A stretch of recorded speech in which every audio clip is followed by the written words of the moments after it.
Hey guys, welcome back to the show. I'm Parker Emerald, and this is The Conversation Station. Today, we are joined by an incredible guest. We are joined by the one and only Tony Swantek.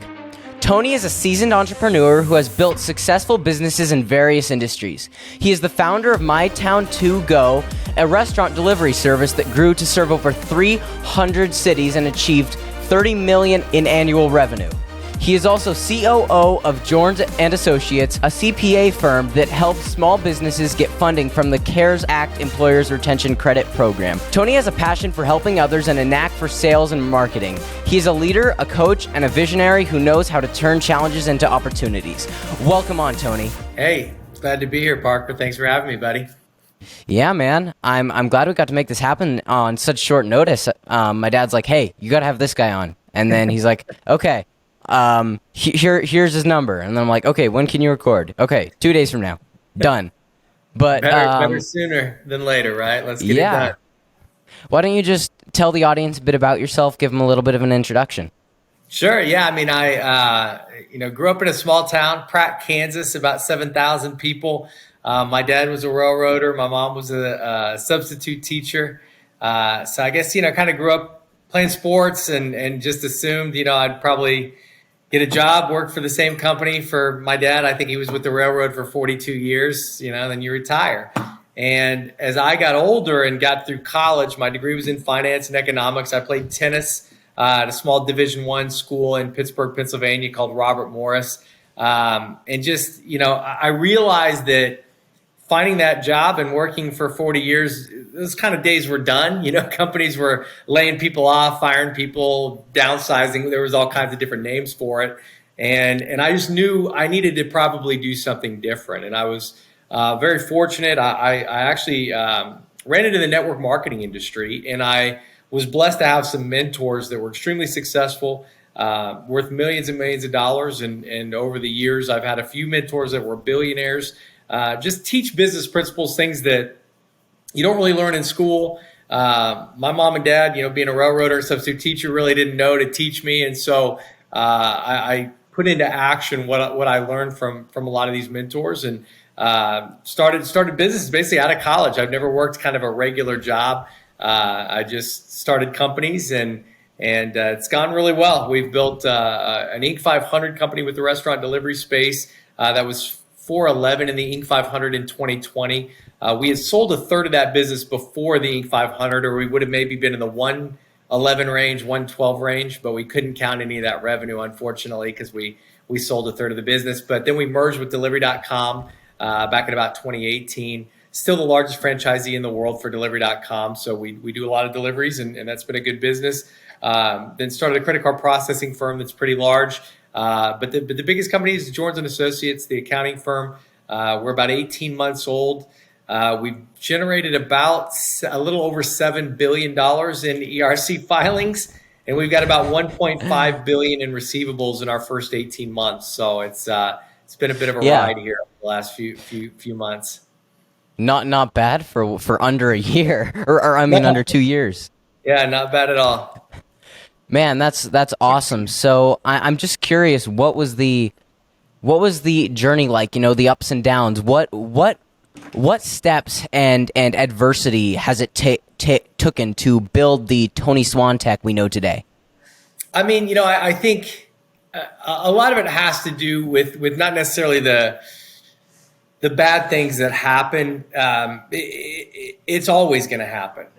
Even the successful businesses, the really successful businesses, there's bad things that happen, and there's challenges that rear their head. And it's always, I think my mentors, the things I learned the most was really the attitude, how you handle those adversities as they come. And I just, fortunately, I learned how to control my thoughts and emotions. I learned how to control my attitude when things weren't going the right way. I just maintained a positive mental attitude. I maintained the course that I set out. If I set a goal, I would just relentlessly attack it.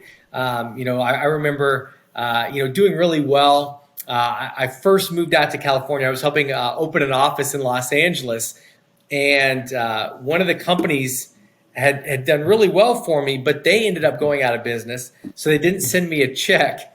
that I was counting on. When you're a young entrepreneur, a lot of times, if you're making, 10, 15,000 a month, you're spending 17 to 20,000 a month. And so I was spending more than was coming in. And I remember from Wichita, Kansas, going to Austin, Texas for a while. And I thought, man, this is way expensive, going to Austin. And then I went to Birmingham, Alabama, and I was opening offices there. And then I ended up in Dallas for a little while. And then I went to LA. And I had thought Austin was expensive. I thought Dallas was expensive. LA was really expensive. And so my first apartment was in Burbank.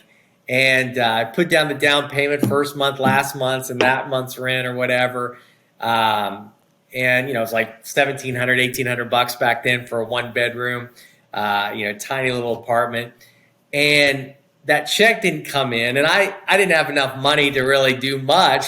So I didn't have furniture in there. I remember I had a comforter and a little quilt that my mom's best friend, her grandma had made it, Granny Verna's quilt. And it was really comfortable, really, really soft. So I was like, all right. So I took my comforter and I just folded it up, a few times and grabbed my pillow. And that was my bed. On the floor was the comforter. And I covered up with Granny Verna's old style quilt. And as not exciting as that is, right? It's like you want to sleep in a bed. You want to be comfortable. You want to have nice things. But I realized I was fine. I was happy. And when I realized I could be happy sleeping on the floor of a crappy apartment with no TV, no internet. I mean, there was nothing in there, literally just a couple blankets, my bags that had some clothes in them and some suits. And I was happy like that. And so for me, I think living in that basically one bedroom apartment, sleeping on the floor, realizing I could be happy doing that, it taught me a couple important lessons. Number one, whether you're successful or struggling, I think a lot of it comes down to what's in between your ears, right? Like, how do you perceive yourself? Being broke is different than being poor. I think poor is a mindset. It's something where you don't get out of it that easily. Whereas being broke, it's like, listen, I'm successful. My bank account just doesn't know it yet. So I realized how important attitude was. The second thing it did for me is it really made it easy for me to take risks. As I found success, as I reinvested into other businesses, I wasn't so much afraid of, will this work? Will it won't? What if it doesn't work? What if I can't pay my bills or whatever? It's like, listen, I'll figure out a way to survive. I'll be all right. I'm pretty resourceful guy. And so I think some of those struggles got me to a point where I didn't fear, trying to succeed, trying to do something different. As an entrepreneur, you kind of eat what you kill. If you don't sell, you don't get paid. If you don't sell, you don't make money. If you don't make money, you don't eat. And so I knew, I guess I could always go teach tennis. I could mow lawns. I could find some way to put food on the table and survive. And so having that ability to be happy, whether I was flying on one of the jets that I have now, or whether it was sleeping on the floor of an apartment, it was irrelevant to me, and so it gave me that freedom to be able to go out and attack, business ideas with no fear. Yeah, and it's interesting. I saw a clip from Gary Vee the other day where he's talking about, if you are making $50,000 a year and you're happy, then you are successful. And he was talking about, he's like, I know people that make 60. He said this exactly. He's like, I know people who make $67,000 a year who are the happiest people on earth. And then I also know people who make $7 million a year and they're the most miserable people on the planet. They hate themselves. And so it's interesting to be like, it's all about that perspective and what makes you happy, And obviously it's always going to be nicer to have the funds to play with, and so you're not crunched. But it's not that doesn't define success. What defines success is having a sustainably happy lifestyle. Agreed.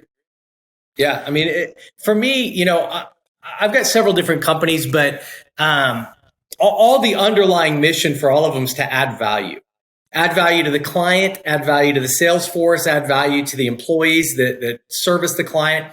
If you stay focused on that, the money's a byproduct. I've never really started a business as being that money motivated. And I'm not saying that's impossible. Most people are not money motivated, though. I think a lot of people think they are. They think it'll make them happy. And I think that's probably, as Gary Vee talked about, that's where you get someone that's making $7 million that's not happy. But they weren't happy when they were making $7,000, so it has nothing to do with it. It has to do with that attitude and what are you doing to bring value to people that you can be proud of. And so, I really do think that struggle that people go through, and all business owners are going to go through it. There's going to be good times. There's going to be bad times. It's a matter of how do you handle those? What are you really trying to accomplish? I don't think a lot of people set goals. So I almost never ask young people that start working with me, what are their goals? I ask them, what do they want to accomplish? What do they want to accomplish with their lives? What gets them excited? What gets them out of bed every day? What makes them happy? And like you said, that true success, if you can wake up every day and you're excited, I don't care if you're making $50,000 a year. If you're fired up about it and you love what you do and you got a great family, you got your dogs, you got whatever, you're successful. That's great. For me, it wasn't like I was chasing money or different, material things. It was just a matter of adding value, constantly honoring that mission to add value to people that came into contact with me, whether it was a client, whether it was friends, whether it was business partners, and continually doing that, which makes me happy. So, as a side note, obviously, it has made me a lot of money, which has been great. Yeah, and I think, one thing I do think is that being super money motivated can come back to bite you, because I've noticed this. I'm in a mentorship program called Apogee Strong, and through that mentorship program, I get to talk to successful people in business and successful leaders every single week, every Friday. And I've been in that program for nearly 2 years at this point. Okay. And as I've talked to these people and I've talked to people on my podcast, all I hear over and over and over is, in business, your number one thing should be providing value, because things compound in that way. And I don't know if you, because I know you were in ACN for a while, you know Rodney, right? I don't know him personally, but I know who it is. Yeah. Okay. So Rodney, I do a bunch of things with him because he's pretty local, and that's his number one thing that he always stresses is he says, all my job is to provide value in the best way I can, and he's vastly successful because of it. And so I think for me, stepping back and being able to look at the grand scheme of things and the fact that, hey, maybe one person said this, but hey, what one person says is not that credible. But when you have hundreds of successful people from across the world saying this every single week, it gets to the point where it's like, you got to just get to the point of accepting it. And as I've started to integrate that into my own life, I just see things compound, and it's like things start to skyrocket when you take it from the money side of things and shift it over to the value-based business side of things. Oh, absolutely. I think probably one of my mentors that, not only in the business world, like obviously, you don't have to add value to make money. Right. You could buy a product out of China that's a piece of crap and sell it to somebody, and they get it and it breaks and you made your money, and then you sell it to someone else. I can't do that. Right. Just, I don't know whether it's luckily for me or fortunately for me or maybe unfortunately, but I look at relationships that I build on a business side as a long-term play. And maybe that is selfish. Maybe that is, I do want to do business with them again. I do want to do business with them again. I do want to do business with them years later. And so I always try and be more than fair. I try and provide way more value than I'm getting in return. And that way, if I have a new idea or if I have something that I need to build a team around, I can make phone calls and people go, man, I remember working with Tony. He was always, making things better. And my mentor, one of my first mentors, he said, when you're working with your team, when you're working with people, when you're working with your business partners, in your relationships outside of business, he said, one of the things he always attempted to do, and his mentor taught him this, when you have an interaction with someone, try to make it so when you're with them, they feel better about themselves. They have more confidence in their dreams, their goals, their future when you're around them than when you're not. And when you leave that interaction, leave them feeling better about themselves and more sure of where they're heading in their future and their goals that they want to achieve than before you met with them that day. And so I try and make that cognitive effort to make sure when I interact with somebody, they're excited about what I had to share with them, what they got to share with me, and they're more excited about their future when I leave than before I got there. And I think you end up building long-term relationships if you focus on that. And the bigger the network, the bigger the opportunity. Coming from economics, coming from finance, they call it Metcalfe's law. It's the value of a network. That's what Metcalfe's law is. And meaning like, I've got a cell phone. If I'm the only person on planet Earth with a cell phone, this thing's it's a paperweight, it's a brick, it's worthless.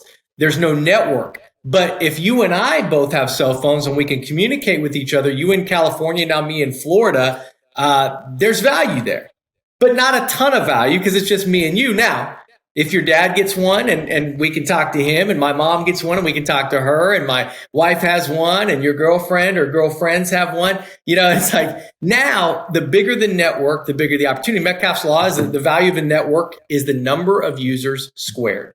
So it's that exponential growth. And so when I build relationships with people, I want to build those long-term relationships because I realize the bigger my network, it's always going to be the bigger the opportunity. Absolutely. And it kind of comes back to that cliche statement that is your network is your net worth. But frankly, It's incredibly true.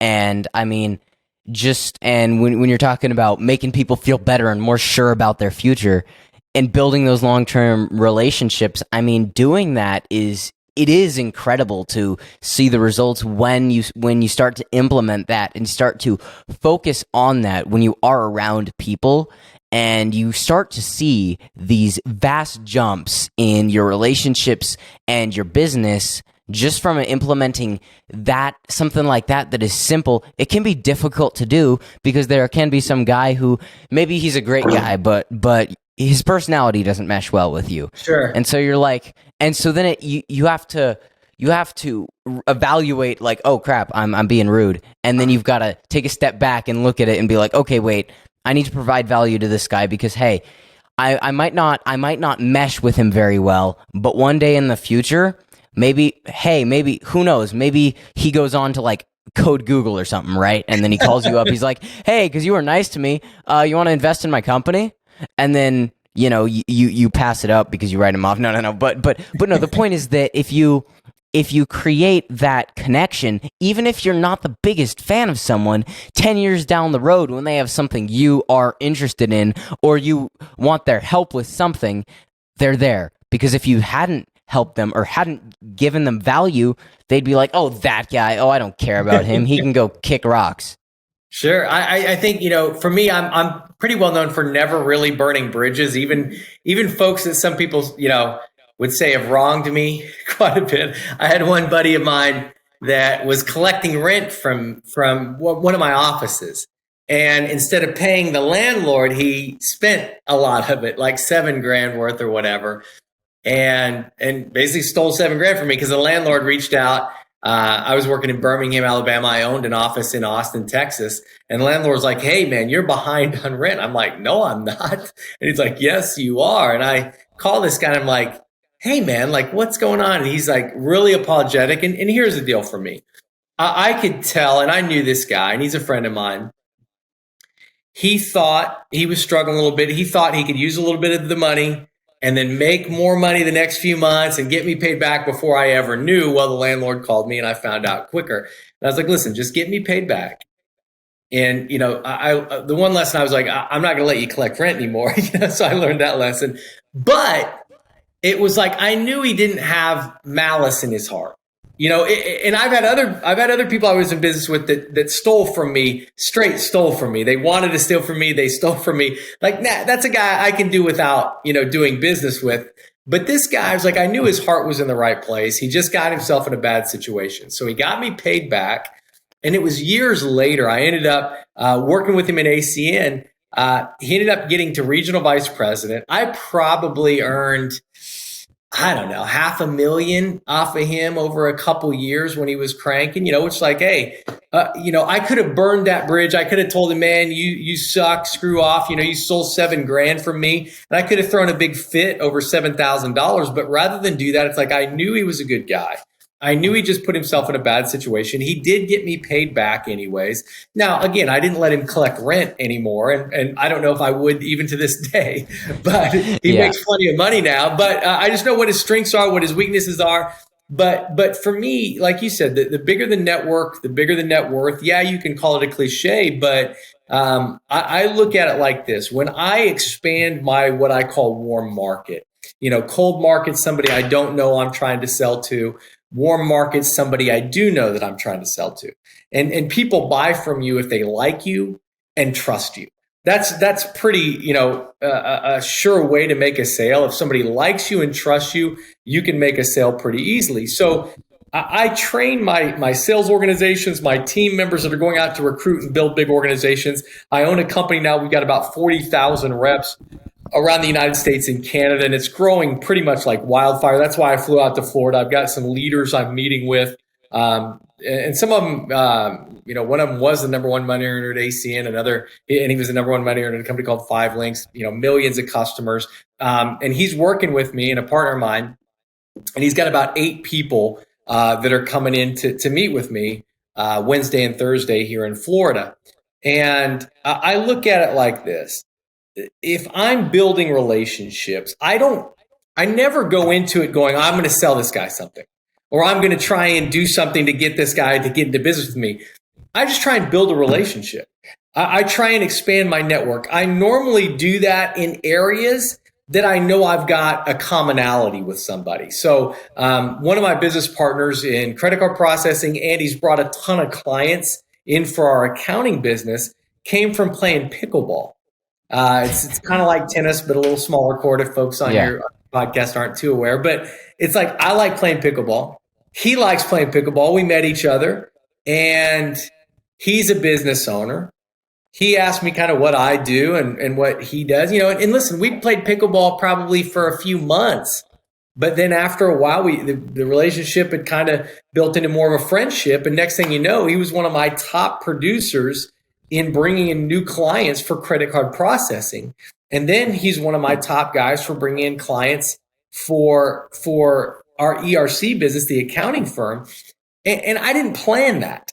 It's not like the first day I didn't even own the accounting firm the first time I played pickleball with this guy. I just liked the guy because he played pickleball. We had a common interest, so we became friends around that common interest. And then he became a business partner of mine, and a really good one, And so I tell people, don't necessarily go out to build relationships for your own means. Basically, it's like the only reason I'm meeting this guy is so I can sell him something or so I can bring him into my company. It's like, no, just go meet people that you have commonality with, that you have common interests with, and build the relationship, and then it'll hit you. The question for me with John, my buddy, was, as he was talking about what he was doing, and he was selling his main business, and he was looking for the next thing to do. I said, listen, man, I said, I've got a credit card processing company, and with your network, he knows a lot of business owners in Wichita, Kansas, and around the country. He's like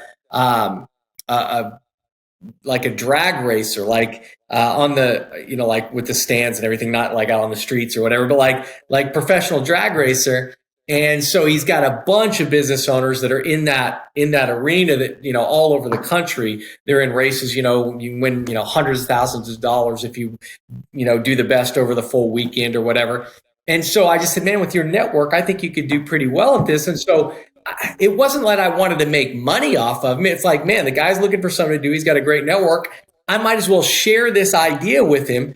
As soon as I shared it with him, he's going, man, that sounds amazing.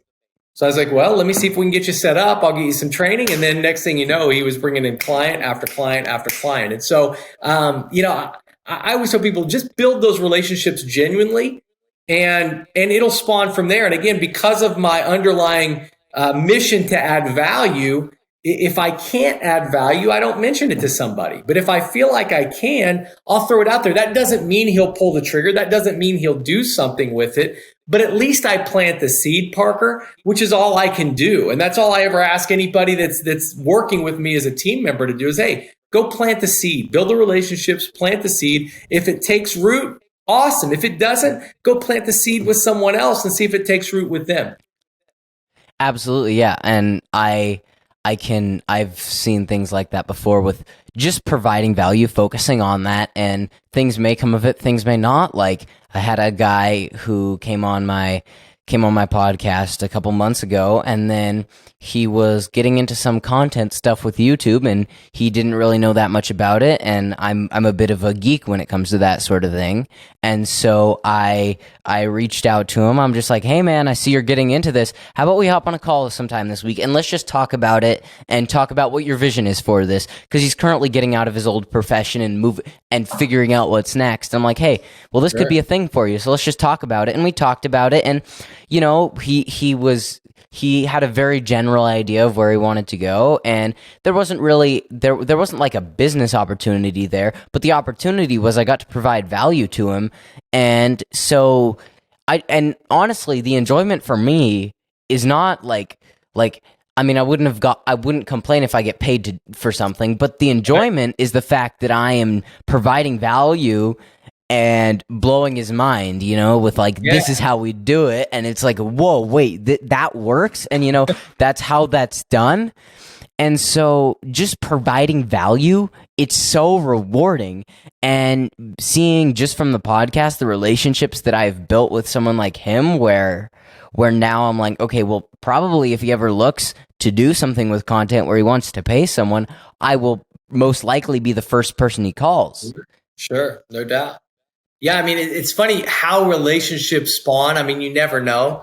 Like you said, you built that relationship, you added some value, and it might be 5 or 10 years from now, and then all of a sudden something happens where it's like you're reconnected, and then you've got a relationship with somebody that you like and trust, they like and trust you, and you move forward for a common goal. Your father and I actually, he had messaged one of my business partners in another network marketing company, and my business partner basically told him to screw off. Then somehow he had messaged me just on social media. It was on MySpace. This is probably before your time. This was Facebook before Facebook, so it was called MySpace. Oh, yeah. And I messaged your dad back, and I've always been pretty open-minded. At that time, I was doing fairly well. You know, I think, you know, I guess everything's relative, right? At that time, maybe that company I was making maybe $5 to 10 grand a week or so, which for me, that was plenty of money, and I was doing really well. And I think your dad was doing better than me at that time. And I knew it, but I was doing well enough. It's like, I don't want to leave what I'm doing to roll the dice somewhere else. And so it was like 2006, and he was selling digital phone service. And at that time I had an office and was using AT&T. And I think I was paying for 10 desks nearly about $2,000 a month for all 2 phone lines on each desk, local, long distance. Back then you had long distance. Nobody had cell phones really yet. A couple of us did, but you weren't using them. They didn't have unlimited calling or anything like that. So you used your desk line, your landline. And he had this digital phone service, and it was like $25 a month. And it was built with 2 lines in it for $30 a month. You could get a second line, all inclusive, for $30 total. You'd have 2 phone lines. So I was like, well, hell, let me get 10 of those. My 10 desks, I cancel my AT&T, just plug these into the internet. I go from paying $2,000 to $300 a month. So he saves me $1,700 a month, which was great. And then he asked me about how we were doing some cold market recruiting. And I thought to myself, I said, well, I could tell him how to do this, but it's a high level skill set. And there was a lot of trial and error. So I said, you know, I don't really charge people to mentor, to train them on stuff. And I liked your dad a lot. We just kind of hit it off. And I said, Adrian, I said, how about this? I said, why don't you put a spot in for me? I'll pay for it. Just give me a spot in your company. I'll buy my own phone service stuff. So I'm my own customer. So I make some money off my phones, get a little rebate. And I said, I'll show you how to do cold market recruiting, and you just put them under me. And he did. And he built me a little bit of a team. Now, again, even though it was going all right, I was making a few grand a month off of what he was doing from basically using what I taught him to build this organization under me. I never planned on leaving. And then that company I was with, the owners sold out, and the new ownership team, their vision of where things needed to go and my vision were completely different. And I just didn't really trust them that they had our best interest at heart like the old owners did. But the old owners were literally getting older and ready to retire. And so they just kind of sold out, which I don't blame them. You know, they got a good offer. It made sense. And so they took it.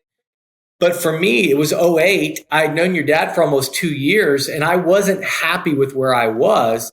So I called him up and I said, hey, I'm looking to make a move. And there were a couple companies talking to me pretty aggressively. And I just had that relationship with your dad. And I think that the fact that I liked him, I trusted him, whereas the other people that were kind of talking to me, wanting me to bring my organization over there, or wanting me to come over there, I didn't trust them. You know, maybe I liked him, but I hadn't known him for 2 years. I hadn't worked with him off and on, you know, just through getting my phone lines in, through teaching and training your dad on cold market recruiting. So we had that relationship. And so, again, maybe nothing would have ever come from it, but it did. And so, you know, I look at where I'm at in life now, and a lot of those little decisions where, you know, instead of telling him, oh, you know, screw you, quit spamming me on MySpace, I was like, I looked him up a little bit. I was like, yeah, this is a pretty successful guy. I actually knew some of the same people he knew. So we kind of hit it off when we had, you know, our first few phone calls, and then we built a friendship from there. And I mean, that's, you know, 2008 to 2020, well, 2006, really, you know, we're closing in on almost 20 years that your dad and I have been friends, and we've done a lot of things together. And so, you know, I think those relationships that you build that maybe you don't know if, like you said, the guy you added value for, you helped him out, maybe nothing will come of it, but heck, maybe it's something that you're looking back 20 years later or 17 years later going, man, I'm really glad we connected all those years ago. Because for me, you know, it was 2 years. I'm sure Adrian didn't think anything would ever come out of me with that relationship. And then here I call him up out of nowhere, really. I hadn't talked to him in probably 4 or 5 months. And I just called him up and said, hey, I'm looking, man. And I'm sure he got pretty excited about it. And the rest is history. Yeah, man. And it is really interesting to see these relationships, and like working with Rodney on a project out in San Francisco, and the lady that it was for, he had done some work for her like 5 years ago when she didn't even have the funds to pay him how much he would normally charge someone. And he just did a little work for her. And I think it was like in a completely different business than what he's doing now. But now she needed some media stuff for a startup she's working on. And it was he was the guy that she called, and and when I was there, I actually can't talk about what we talked about because I had to sign an NDA in the meeting, which made me feel awesome. But the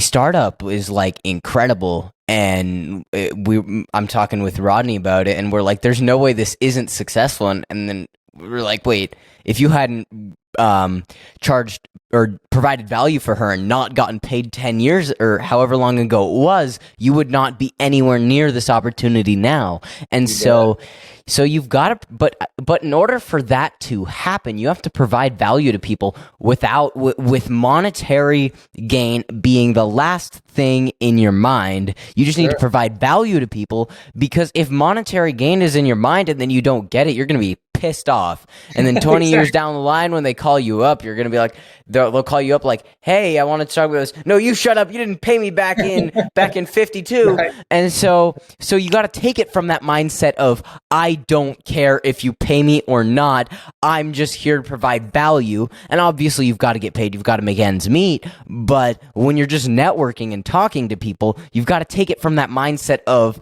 I am just here to help you, and in turn, helping you, what that gives me is experience, networking, and whatever wisdom you have for me. You bet. Makes perfect sense. And it's interesting because that's kind of been one of the things with the podcast where I'm like, hey, okay, my podcast is not exactly the biggest podcast in the world, Not up there with probably Joe like Rogan's yet. not yet, not Right. yet. Give it But yeah, I time. mean, we've got maybe somewhere around 100 followers across some platforms. I don't really count like Instagram because that's my account, even though I post a lot of clips there. But we have some followers across some platforms. I don't get that many listens, but the fact is, at the moment, I've gotten to talk to some huge names in the business, on the business side of things. I mean, talking to you, I just the episode that released it released today, and that was with a guy who ex Marine Raider, and just incredible business guy, and just really smart guy who knows a lot of people. And the fact of the matter is, even if that podcast episode gets one view and that's me checking to make sure it uploaded correctly, the most valuable part of that was the conversation that I got to have with him, and the Sure. fact that he told me if I ever needed anything from him as I start to expand my business ventures, to send him a message or give him a call, and we can and he'll help me with some resources. And it's like, that's where the value comes from. I Sure. don't care. I mean, I obviously want this podcast to be successful. I enjoy it, and growing the podcast is an incredibly fun thing to learn and dive into, but it's not that important if it doesn't grow. It's not the end of the world for me. The best part is the fact that I get to talk to Tony Swantek, or I get to talk to Nick Kumalatzos, and I wouldn't get to talk to these people if I wasn't doing this. Sure. That makes sense. I mean, for me, I think the beauty of what you're doing, and fortunately what I did coming up and your father did coming up, is we were able to find mentors. And I think if you can do that, you can save yourself a lot of time, energy, and effort as you branch into the business world. As you start to spread your wings, you can lean on some of the insights, some of the do's and don'ts that you got from these mentors that you've been able to share some time with. So I think, what you're doing, you're certainly on the right path of seeking people out that can provide value to you. And at the same time, I always appreciate, being on a podcast. I've been on a few over the years, and being able to interact with someone, especially somebody that's young, and seeing how they kind of develop over the next few years is exciting for me. It's something I've been a part of, something called the Young Entrepreneurs YE, which is an organization really founded by the Koch brothers, not Coca-Cola, but KOCH. It's sometimes the first, but I think right now the second largest privately held company on the planet. They're based out of Wichita, Kansas. Charles Koch is the owner of Koch Industries. I don't know what his net worth is, 40-some billion dollars or something. He's top 10 in the world of wealthiest people on the planet. But he started an organization called YE, Young Entrepreneurs, and it's where they really help a lot of young kids, really from junior high and high school, in kind of the rougher areas, schools that, not private, public schools where maybe they're not getting the best mentorship from a business standpoint, and they go in and interact with these kids and put them in front of business owners. I did a course up in Kansas City with about 20 young students, and just did a lot of Q&A, did a lot of just kind of sharing and helping them with some of their entrepreneurial ideas. And one of them I ended up helping with a delivery business for dry cleaning and things like that they put together, because I had our delivery business, and so just helping them with software and things like that. So, I always appreciate the invites from young folks like yourself to be able to come on and share my story, and maybe one of these days be a small part of your story over the years. Yeah. Thank you for that. I mean, I think it is really great when I get to have people on, and it is interesting to look around at a lot of these successful people, and it's one of the things that's talked about a lot in the mentorship I'm in Apogee Strong, as I said earlier, where the guy who runs the program, Matt Boudreau, his biggest thing that he's always saying is your greatest asset right now is your age. Because if a 40-year-old reaches out to Tony Swantek saying, hey, you want to come on the podcast? Hey, he might be down, but the fact that it's a 16-year-old gives you a lot more credibility, especially. Sure. And so I think taking it from that point of view that like sometimes age can be a bit of a downfall, but most of the time it is an asset more than anything. I mean, being able to message someone and lead with, I am a 16-year-old entrepreneur and podcaster, as opposed to I'm a 42-year-old middle-aged man who hasn't done anything in my life. Sure. It gives you a heck of a lot more credibility, and you get a lot of these successful people super amped to see young people doing the work and putting in the hours. And like you said, it comes from that point of view of building out that relationship, and they take it from the same point of view, because that's what they're preaching. So if you take it from that, I think it all comes back to how you approach relationships. For sure. I think for me, as coming up when I did as an entrepreneur, I was 23 really when I started my entrepreneurial journey. I developed that, I call it the ready, fire, aim mentality around business. I knew I was young. I knew most of the businesses that I was starting in, I had unlimited ammo. And so I think back when I was younger, the G.I. Joe was the cartoon that was on. Maybe you have to YouTube it, but they had these laser guns, and the Joes had red lasers and the Cobra had these blue lasers. And one thing you never saw in that cartoon was anyone reload. They never reloaded. So I don't know if it was solar or whatever, but they literally had unlimited ammo. And so when I go out and start a business, my mentor said, hey, if you want to be successful, you got to be at the right place at the right time. You've got to realize you're there. I could have bought Google stock. I could have bought Tesla stock years ago. I was at the right place at the right time, but I didn't realize it. There's times where my mom and I talked about buying Yahoo stock before the .com boom. We were at the right place at the right time. We kind of realized it, but we didn't take action. And so he said, you've got to have three things. You got to be at the right place at the right time. You've got to realize you're there. And then you have to take massive and immediate action. And so for me, being young, I think gave me that confidence to be ready, fire, aim. I knew I could hit the target because I could see my laser all over the place. And maybe I was way off. But if I was way off to the left, I moved the aim to the right. And maybe I'm too far to the right now. And maybe I'm high, so I leave it down and to the left a little more. But eventually, I just keep pulling the trigger, and I started hitting the target, hitting the bullseye.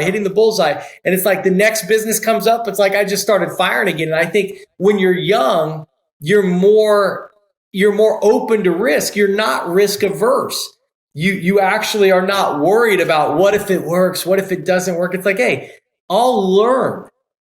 And that's probably one of the best things that you can do as a young entrepreneur is to go out and start doing things like your own podcast, because you're learning, you'll get better. And then if someone says, hey, I want to start a podcast, and you can add value to that person, maybe it's a business owner, maybe it's somebody very successful, but not in this realm. You came up in this type of technology. You came up in the world of social media. The way I built my businesses at 23 and on are way different than I build my businesses now, because technology has allowed us to do different things. I use ChatGPT to write certain scripts for me for ad copy and things like that, because it's like, I remember my lawyer, we have general counsel, and my HR director, they were putting an ad out for a tax attorney. And I just told them, I was like, have you guys heard of ChatGPT? And they were like, nah, I haven't. And I said, well, check this out. And I pulled up my phone. I said, hey, let me get a want ad for a tax attorney who's helping a company whose clients apply for the employee retention tax credit program. And within 12 seconds, this thing was like company name. It kind of had a blank, where you could enter your company name here, position, Juris Doctorate. It just spelled it out. And I read it off. I started reading off the first few sentences of this job posting, and my HR director and general counsel were like, "That's exactly what we put down." And I was like, "How long did it take you?" They're like half an hour. I was like, "It took this thing 12 seconds."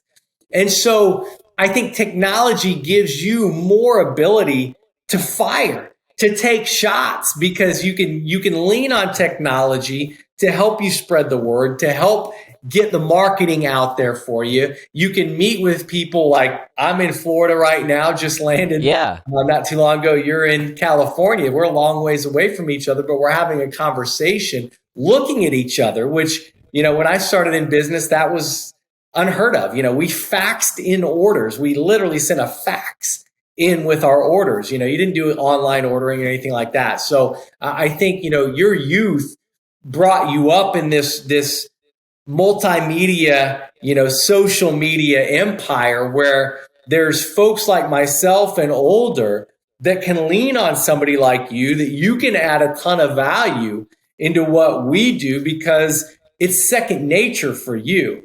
And if we want to approach a 16-year-old, a 17-year-old, a 20-year-old as a target market for a product or service we have, we could lean on somebody like you and go, "Listen, Parker, what's the best way to get in contact with your age group, with people around your age?" And it's like, "All right, do you have Snapchat? Do you have Instagram? Do you have this?" It's like, no. It's like, well, you better get it. It's like, all right. So I think you do have a huge advantage because you got time on your side. I mean, no matter how successful somebody is, at this point, we can't travel back in time. So, you got a lot to go ahead of you, and I'm kind of the mid-range of my career, I guess. So it's exciting always to see a young entrepreneur on the way up. Absolutely. And it is very interesting that you said ready, fire, aim, because in Apogee Strong, one of their biggest mottos is it's just a slight swap of the words. It's fire, aim, ready, and so so it's go, and then the aim is like, okay, sort of adjust, and then the ready is be ready to keep aiming or fire again, And so it was funny to hear. I'm like, wait, that's just like a slightly different version of what I've had said to me repeatedly. But I think the interesting thing is that when you're talking about like the podcasting thing is, I mean, that the podcasting thing is already compounded into something for me. There's a local youth center out here, and I brought the idea because I'm on their leadership team. I brought up the idea of creating a podcast because in terms of marketing, they weren't doing anything, and now they hired a social media person and they're doing something. But I was like, hey, let's do a podcast. Let's do a podcast to help the youth of the community get their voices out there. And so we've been working on that for months now, and we finally got gear ordered. And so helping someone like that, where I'm not getting paid for that, that's just me helping out, and I'm going to be a host on that. But being able to help out with something like that is so fun, and it came from podcasting. And one day when the director of the program was in the youth center on a slow day, I just sat down with her. I'm like, hey, what are you doing in terms of social media? Hey, have you thought about doing a podcast? Sure. And then it was just, okay, we're doing a podcast now. And so as I've worked towards that, it is all, I've already seen the impact. And I liked what you said about massive immediate action when you're at the right spot. But before I go to that, I want to say something. When you were talking about being in the right place at the right time and recognizing it, this is something I've heard before, is that every person encounters 7 once-in-a-lifetime opportunities. And most often, they are ready for none of them. Mm-hmm. And so you're never going to be ready for that once-in-a-lifetime big break. So you've almost always got to be ready for whatever. But that massive immediate action is, once you identify that this is a big opportunity, you do just have to attack. I mean, I had an idea pop into my mind the other day, And I'm like, oh my God. And from being a podcaster, it is in that content side of things. And then it popped in my head. I'm like, oh my God, this could be revolutionary. And over the last couple of weeks, I was just making sure there was no other service that did the thing. And I found like 10 services that did like 80% of what I wanted, but that 20% is the most important part. Right. And so as I've gotten there, I'm like, oh my God, if I can develop this to the extent that I would like to, it would be huge, and it would change the way that podcasts are done and podcast clips are created.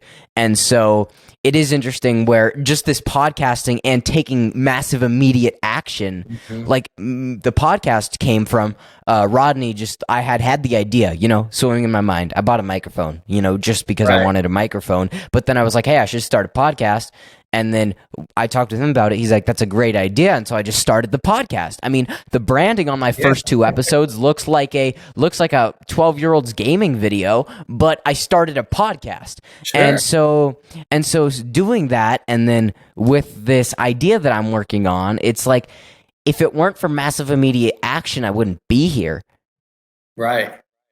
Well, I mean, for a young person to notice that and just to start pulling the trigger, I think the mentors you've had, obviously having your father, having, entrepreneurs in your life from a young age, you've developed that lack of fear. I think most people are scared to pull the trigger. My delivery business, it's funny, but I was an investor in restaurants, and then we were trying to get more delivery. It was kind of like pizzerias. It was like Sbarro's, but it was called Brooklyn Boys. Pizzas in the malls. And so we had really good pizza. We were in a few cities here in Kansas and expanding into Iowa. And we were looking to franchise that out. And we wanted to get outside of the mall. So we were like, let's do delivery, which was like a tough business. It was almost like figuring out the drivers and marketing, and it was like a whole nother business outside of the restaurant. And so we found a third-party delivery company. This was back in 2016, late 2016, called Wildcat To Go in Manhattan, Kansas. My wife found it, and she's like, hey, we should use these guys. So I called the owner, this guy named Scott. I said, hey, how's this work? He says, we take 20% of your pre-tax food costs. I'll bring an iPad over. When you get an order, it'll ding. Just put how long it'll take you to prepare the order and hit enter. And then my driver will show up. If you say it's 20 minutes, they'll show up in 20 minutes. You give them the food. Once a week, I'll bring you a check for all the food we help you sell. I'll do all the marketing. I'll do all the deliveries, all that stuff. I said, okay, let's give it a shot. First week, we did all these deliveries. On Monday, he shows up with like $1,700. I told Mike, my business partner, I said, Hall, I was like, his name's Mike Hall. I call him Hall. I was like, Hall. I was like, we got to do this in our other cities. So we get online. Topeka, Kansas was one of our other cities. There's no delivery company, not one. So I call this guy, Scott, and I said, hey, why don't you open up for delivery in Topeka? And he's like, Tony, I'd love to. I'm just too busy. So I was like, all right. So I called Mike. I said, why don't we just do it? And so we started. He didn't know how to scale. Scott didn't. Now I did. Through network marketing, through all the mentors I've had, Mike and I knew how to scale a business. And so we started that delivery company in the end of 2016. Within 2.5 years, we were in 300 cities, doing about 30 million a year in deliveries. And so that was an Inc. 500 company, and it started really because a guy named Scott didn't open Topeka. I was just trying to deliver more pizza, but the opportunity was there. With the accounting firm, I had started another company, Snap Partners, late June. A week later, my accountant told me about this ERC program and the ability to help these businesses with this government funding. He told me about it on, let me think, June 31st. Is that, there's 31 days in June? No, June 30th, 30 days in June. So June 30th, he told me about ERC. July 1st, I started the company with him. And I didn't know anything about the ERC, so I read all the 100 and plus pages of IRS guidance on it. I read the CARES Act. I read the Consolidated Appropriations Act. I just went through and started educating myself, getting documents. I asked Justin, he was my CPA. I said, what all do you need to file this? He said, here's what I need. So I get it from business owners. My first client was my buddy, John, the pickleball buddy. He owned a small business, 12, 15 employees. So I said, hey, you want to let me try this with? He's like, yeah, sure. So I got all the docs. I sent it in. Justin's like, hey, this doc's not right. This doc's not right. This doc's not right. So I got my wife and I was like, hey, I need an onboarding team to filter the docs. And we ended up building this system out to where now, we've got 8,000 square feet of office space in Rochester, New York. We've got about 4,000 in Mississippi, 4,000 in Ohio. I just bought a 21,000 square foot building in Kansas. We've got about 400 on staff now that help our clients through this process. There's been over 13,000 clients. And so it's that massive and immediate action.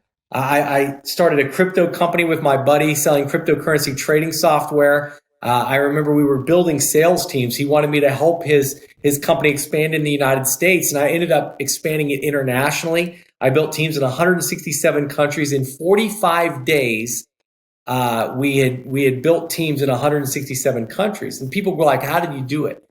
And I basically said, listen, for about the first 90 days in that company, it's kind of crazy, but as I started to build internationally quick, I would get up at about 2 a.m. and I would do a Zoom webinar with Malaysia. That was the first webinar of the day that I would do. It was about 2 a.m. till about 3 a.m. Then I would take a nap, and at about 5 a.m., I would do some of like Australia, New Zealand, Africa. I would do Japan, some of China. And then I would take another nap. And then by about 6 a.m., I would do England. I'd do a lunch meeting in England. And then after that, by 7 a.m., I would eat a little breakfast. By 8 a.m., I started in Eastern Europe, Hungary, Poland. I would do Russia. Those meetings took about an hour longer than normal because it was all translation. So I would speak English, the translator would speak Hungarian, then I would speak English, then stop, and they'd speak Hungarian, then same in Polish, same in Russian. Then I would get into Western Europe. I would do Spain. I would do England again. And then by evening, I'd start in New York and basically Florida, and I would do meetings all the way through to California. And then by about 11 p.m., I did my last meeting, which always was Hawaii. I'd finish that at midnight, go right to bed. 2 a.m., I would start over again. I did it for about 90 days. So I got about 3 hours to 5 hours of sleep for 90 days straight. But I built a team of 30,000 people in 167 countries over 90 days. That's insane. Some crazy money. We had a bunch of clients that were in, and but it was for me, that's massive immediate action. But that doesn't mean you have to do something like that to be successful. It's just I had the ability and I knew what it would take. So I just put in the massive and immediate amount of effort and action, and it panned out, And I did the same thing with Jorns and Associates. Just, Jorns built, like I said, we've built some big companies over the years, but to go from, 0 to 7 billion in 18 months, have 1.5 billion in receivables. I've never built anything near that big that fast. I mean, we just bought our second jet. Not that we need 2 jets, but we kind of need 2 jets the way it works out. One of them's more for big groups and corporate, and this one's more for just me and the wife when we're going somewhere. But it's like I'm not somebody that planned on that.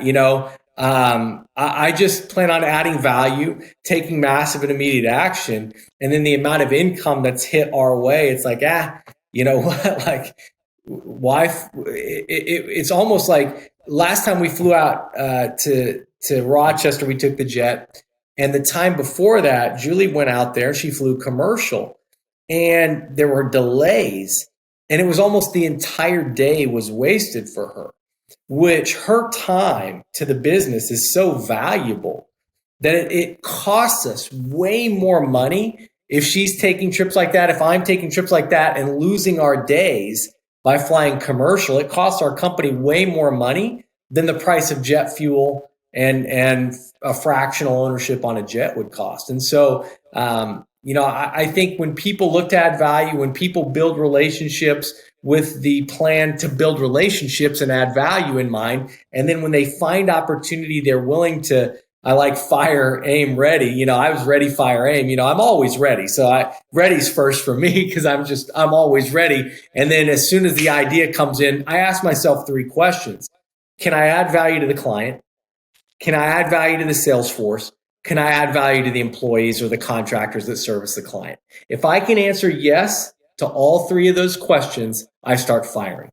No questions asked. I'm done doing research. I'm never getting caught with what they call paralysis by overanalysis. I just start firing and I'll figure it out from there. I think Richard Branson had a great quote. He said, if somebody offers you an amazing opportunity and you're not sure if you can pull it off, just say yes and figure out how to do it later.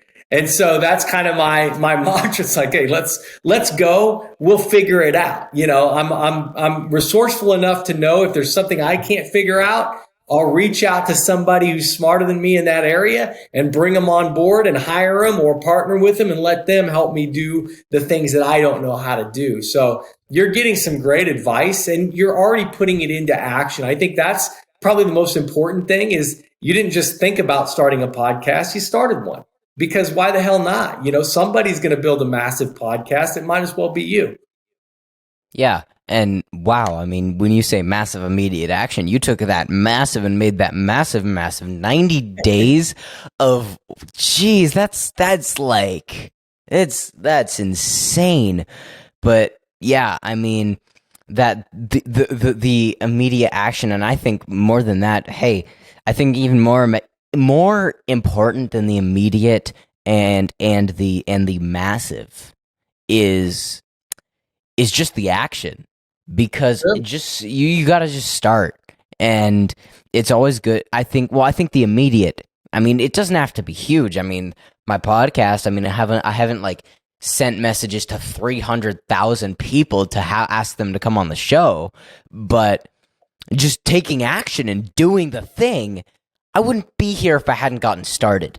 And I mean, I had like 6 months where I didn't put an episode out, right? But then once I started taking action again, and I've gotten into a rhythm where it's not that hard once you're in that rhythm. Sure. It's like it's a habit at that point. You just do it. You feel weird if you don't do it once it's a habit. Absolutely. And so it is interesting to hear about like the CPA firm, Sure. or the CPA, whatever it's called. It's an accounting firm. But the accounting firm where it's like you heard about it and then boom, you're doing it, and it's just cool to see that, and like it's freaking gigantic, and it is kind of crazy how you're to the point where having part ownership of a private jet is costs your company less money than delays on commercial flights, which flights. This jet does so we have 2 jets. So one, if you plan on being really successful, if you ever plan on getting a jet, I don't have a lot of friends with jets. I had one buddy that has a jet, and I knew a few others that had buddies that had jets. But it's like you don't know what you don't know, right? So nobody's like, here's what you should do, here's what you shouldn't do, or whatever. So we ended up going with net jets to start, which I really like. But it's really expensive. And so they're a floating fleet. So the jet we bought from them, we have 50 hours a year. So we bought basically like an eighth of that jet. And you get that jet that we bought it last year. Last year was the last year you could write off 100% of a jet as a business expense. This year it's actually 85%, and next year it'll go down again. So there's a big push to buy jets over the last few years. There was a tax credit Trump did where he basically let you write off 100% of it. And so with NetJets, the jet we bought actually doesn't deliver until third quarter of this year. And so while we waited on it, you can buy a jet card from NetJets, and you basically get 25 hours. And it depends on which card you get. Like the bigger the jet, the more expensive the card. So that jet, the jet we got, is a pretty nice one. and it costs about $15,000 per flight hour to go anywhere. So I wanted Julie to come with me to Florida and bring the dogs and her assistant to watch the dogs so we can go out and do some things. And I have some business trips. And so I was like, just book it. And so she goes on to NetJets to book it. This was, I don't know, a couple weeks ago. And she's getting ready to book it. And she's like, I can't do it. And I was like, what do you mean you can't do it? Because she's like, it's like $100,000 for that trip, like that. And I was like, we already paid for it. I was like, you might as well just do it. She's like, I can't. And I was like, all right. So then my buddy owns a jet. He works with a local company in Wichita, and they have smaller jets. It seats 9. It's not that small, but it's smaller. What we bought, what's called a Citation Latitude, and they have beach jets. This local place, but it's about $2,500 to $3,000 per flight hour, which is a lot better than $15,000. Yeah. And so for us, I said, we've got a lot of trips we can take. We've got a lot of business trips that it'd be nice if you were on it with me, because she's the president of Jorns Associates. She helps me, and not every husband and wife has to do it that way. Maybe the wife works, the husband helps. Maybe the husband works, the wife helps. But for us, both of us work this company. And so I'm like, man, there's trips where it would be beneficial to have both of us. And, even though we do make a chunk of change every week, it's like she still has a hard time spending $100,000 to fly somewhere, which I can understand. So with Clemens Aviation, which I'm doing a pitch for them on your podcast. So Clemens Aviation of Wichita, Kansas.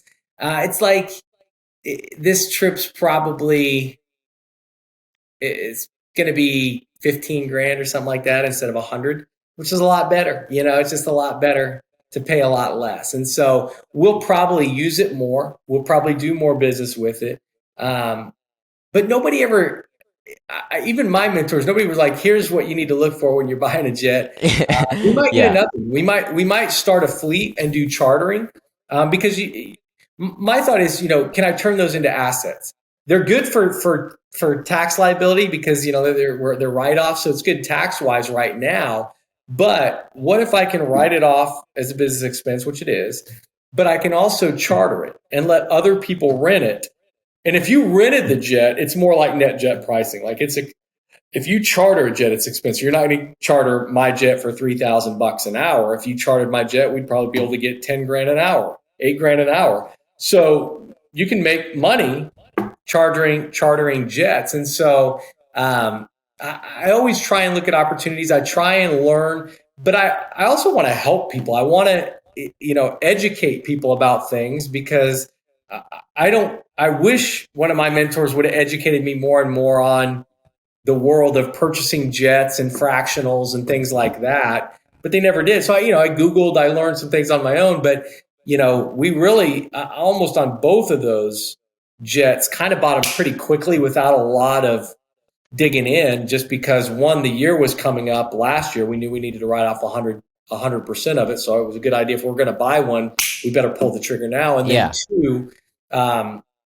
won't call my wife cheap, but because she wouldn't pay $100,000 to fly the really brand new jet from NetJets here. So we got an older jet. It's like, you got a nice jet, and then you got a really nice jet. Then you got like Elon Musk. He's got I think he's got the Bombardier Global 7500 that goes, nonstop, like 7,500 nautical miles. You could go from Kansas to China without stopping. So that's about $79 million if you want to buy one of those. So we haven't picked one of those up yet, but hey, who knows?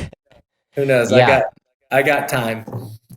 Man, I definitely didn't think that I would when I started this podcast that I would sit down and talk to someone for 15 minutes about buying a jet.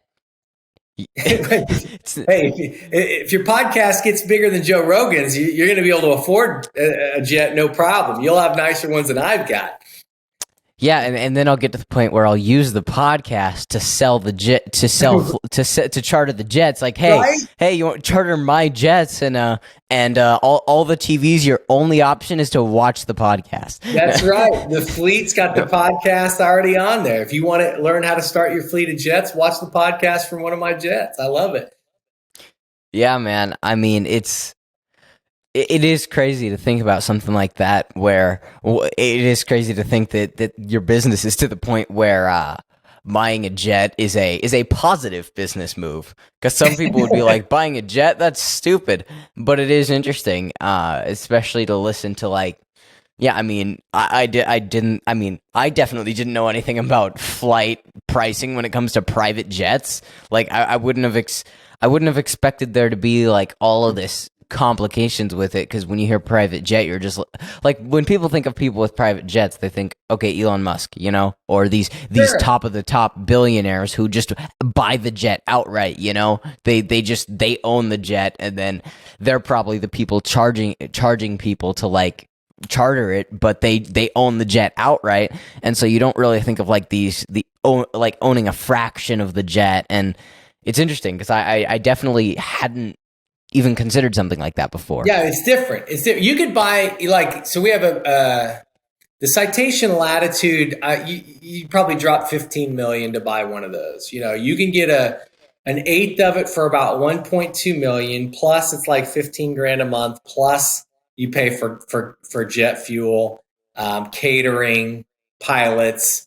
So like that. Once we take ownership of that, yeah, flight hours maybe $4 grand, $5 grand a flight hour. It's still going to be more expensive, but we won't even necessarily fly our tail number.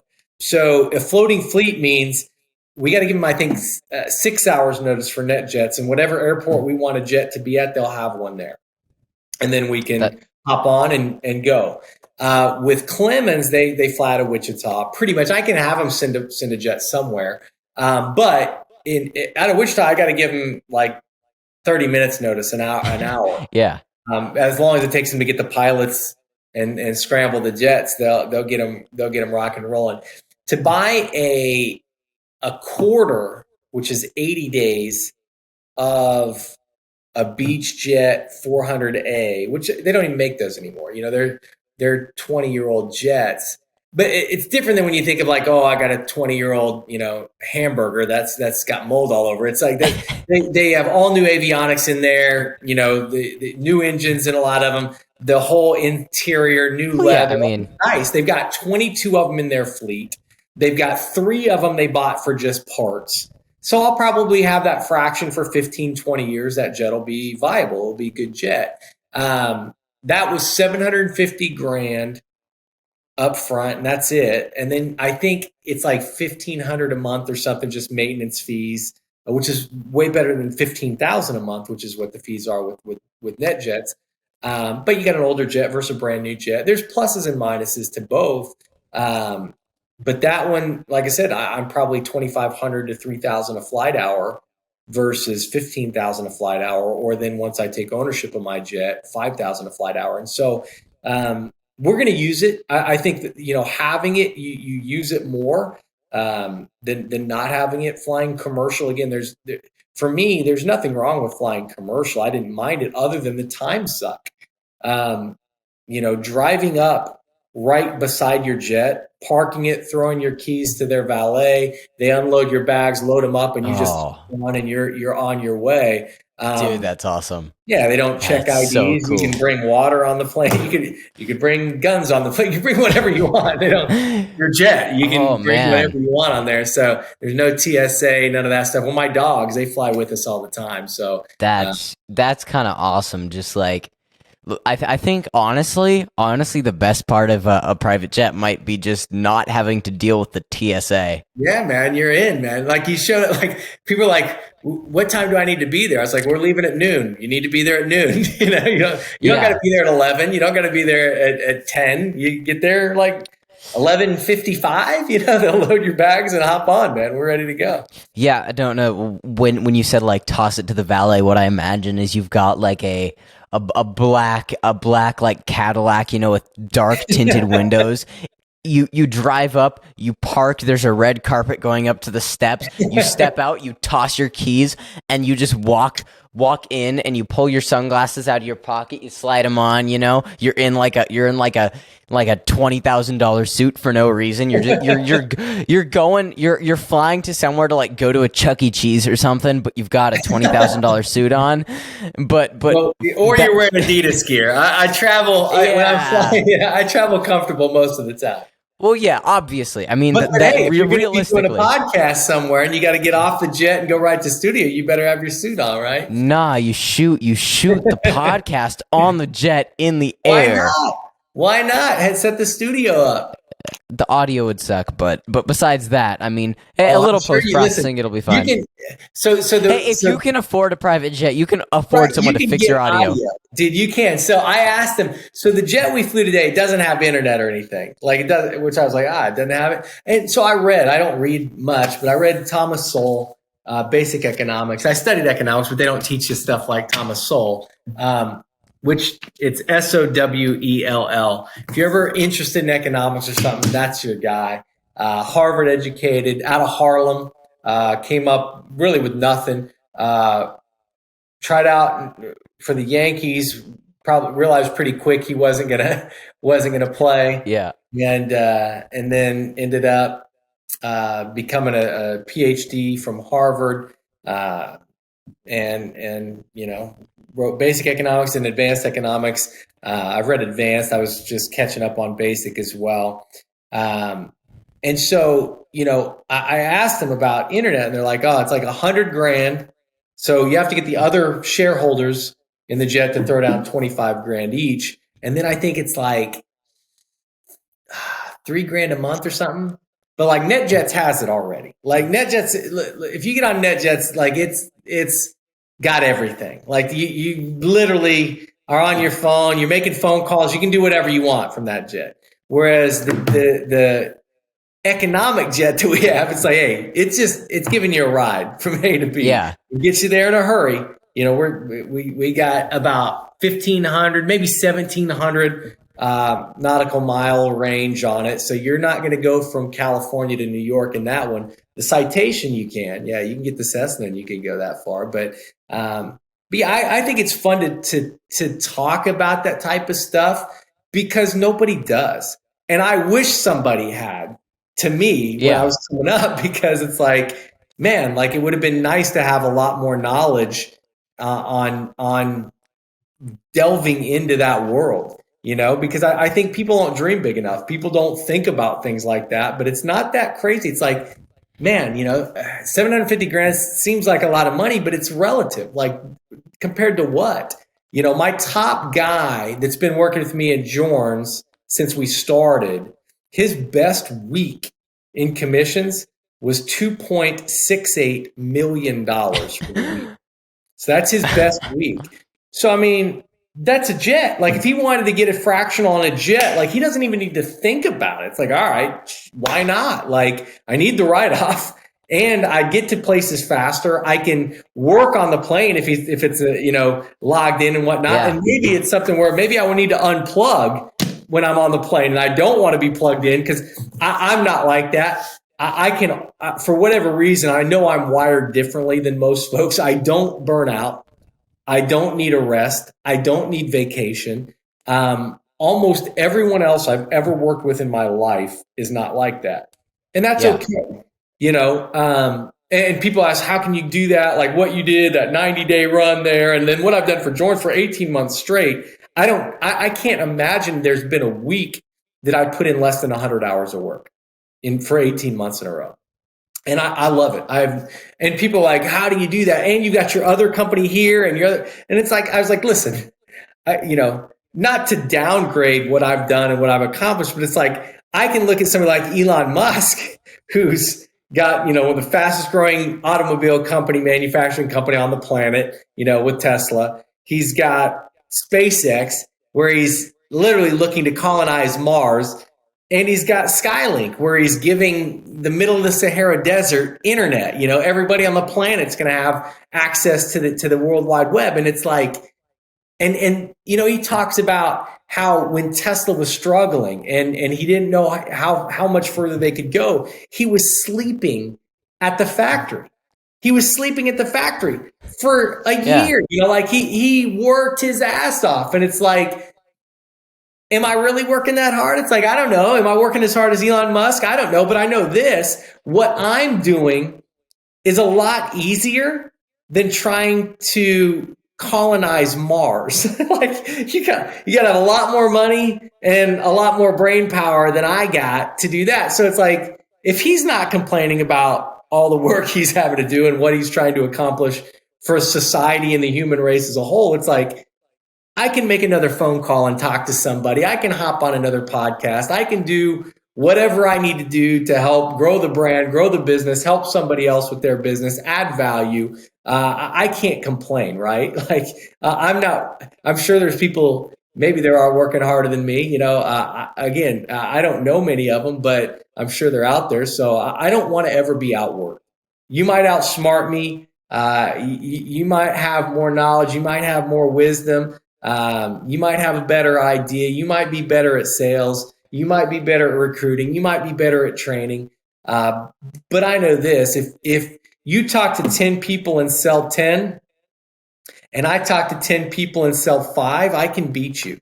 And I can beat you bad because I'll just talk to 100 people and sell 50. And if you talk to 20 and sell 20, I win. If you talk to 100 and sell 100, I'll talk to 1,000 and sell 500. It's just like, I know what the rules are. Just tell me what the rules are. It's the law of averages. You can write your own paycheck once you understand what it takes to generate that client or that partner or whatever it is you're trying to generate, and you figure out the formula. It's just a matter of repetitive consistency. Like you said, you started the podcast really kind of, but 6 months you didn't do a podcast. But once you got the rhythm going, it's like that popcorn, that microwave popcorn. You put it in a minute, nothing happens. 2 minutes, nothing happens. 2 minutes and 5 seconds, pop. 2 minutes and 6 seconds, pop, pop. 2 minutes and 8 seconons, pop, pop, pop, pop. And then 2 minutes and 10 seconds, it's all burnt.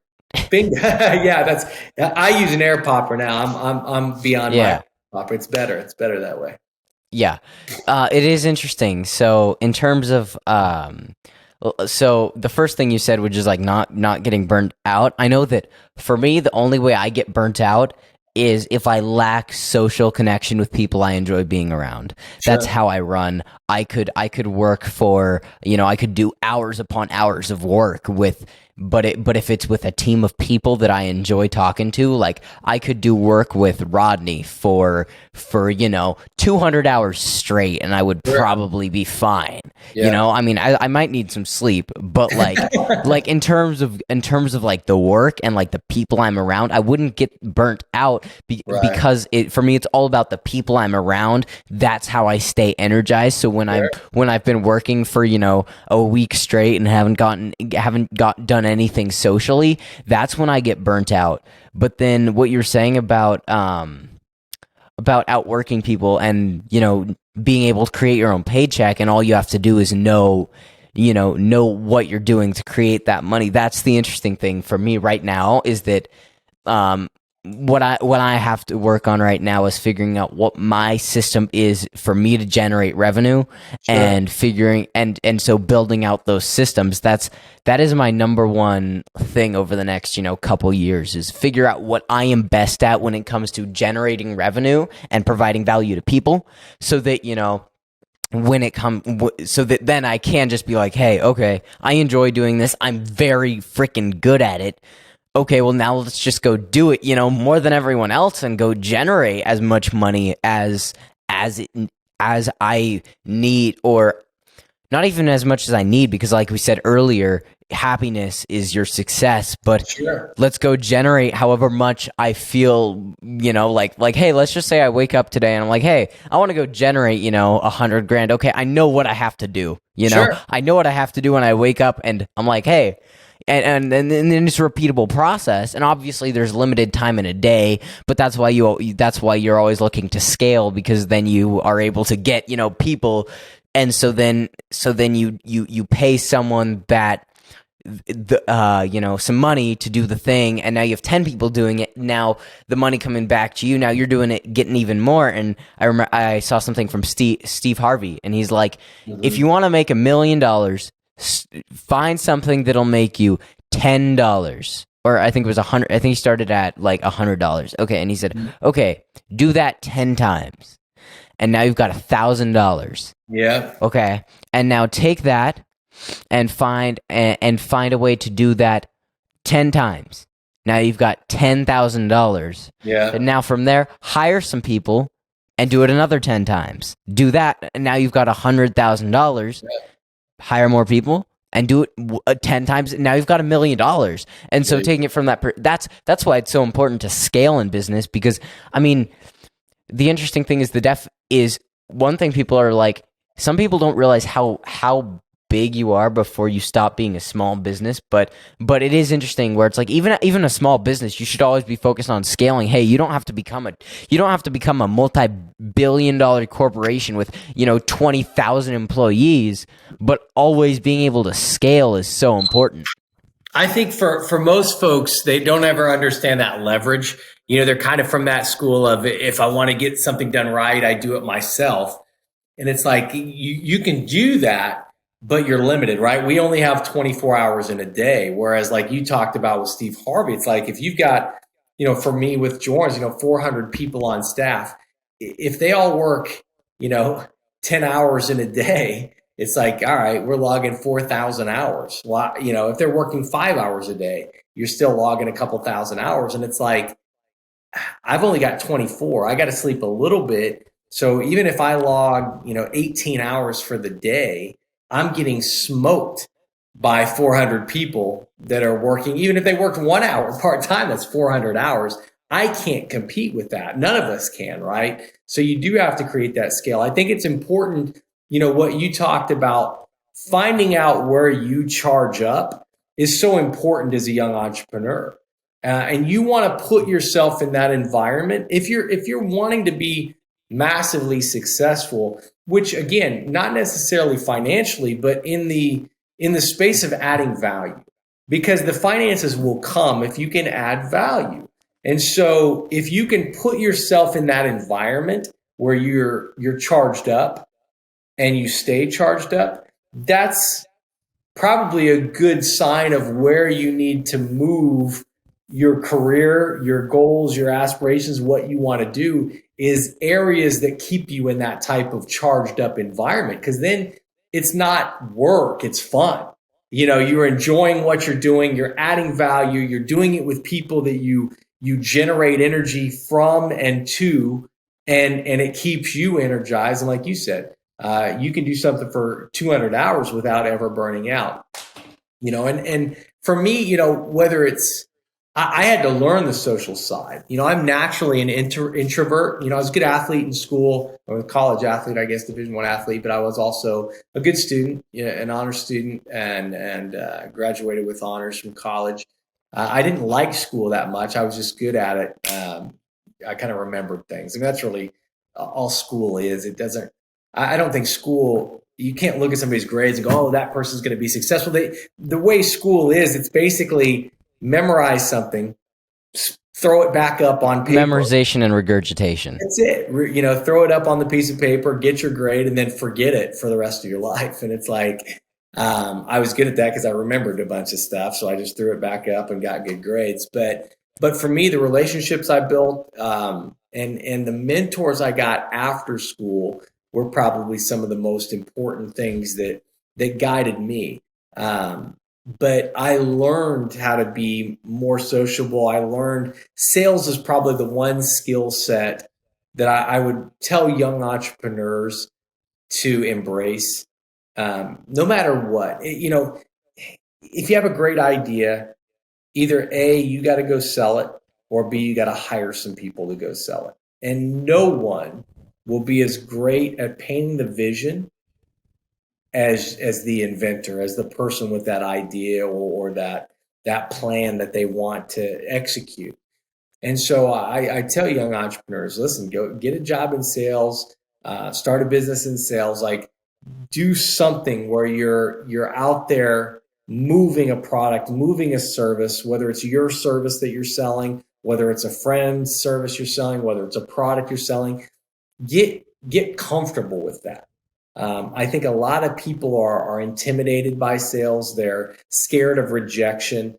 And it's like I got to a point where I would seek rejection. I would play games where if I called somebody and I was recruiting people and they said no, I'd be like, all right, I'm not going to eat lunch until I get 10 more no's. And I would get a phone call and the guy would say yes. And I would get a phone call, the guy would say yes. And I'd get up to like 8 no's. And now it's like 12:45 and I usually eat at noon. I'm getting hungry. And I'm like, I get the ninth, I can't get a no. And I'm like, almost like, all right, I'm excited they're saying yes and I'm getting them going and I'm doing that stuff. It's like, man, come on, somebody say no so I can go eat lunch.